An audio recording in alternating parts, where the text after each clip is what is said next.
স্বদেশ মৃত্তিকার ২০ বছর পূর্তি উপলক্ষে স্বদেশ মৃত্তিকা চ্যারিটি অ্যাওয়ার্ড ও আলোচনা সভা অনুষ্ঠিত হয়েছে। রাজধানীর আগারগাঁও জাতীয় আর্কাইভস অডিটোরিয়ামে আলোচনা ও সুবিধাবঞ্চিত শিশুদের অংশগ্রহণে মনোজ্ঞ সাংস্কৃতিক পরিবেশনা সহ আয়োজন করা হয় বর্ণাঢ্য অনুষ্ঠান।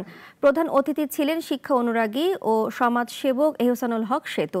বক্তব্য রাখেন বিশিষ্ট সমাজসেবক ও শিল্পপতি লায়ন শাহ সুজা। অনুষ্ঠান উদ্বোধন করেন লায়ন ফিরোজ আহলেন।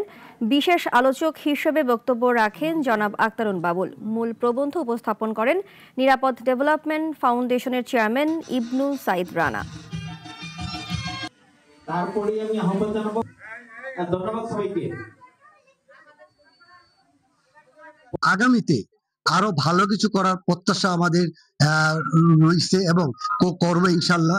সেই জন্য আমাদের যেটা দরকার, শুধু আমরা একা চেষ্টা করলেই হবে না, এই চেষ্টাটা সকলে মিলে করতে হবে। প্রবাসী যারা আছেন তাদেরকে বলবো যে স্বদেশ মৃত্তিকা নামক আমাদের একটি ফেসবুক পেজ আছে, তো সবাই আপনারা আমাদের সেই ফেসবুক পেজটি ভিজিট করতে পারেন এবং আমাদের কাজ দেখতে পারেন। এবং আমাদের ওয়েবসাইট আছে www.swadeshmritika.org, এটাতে আপনারা ভিজিট করতে পারেন।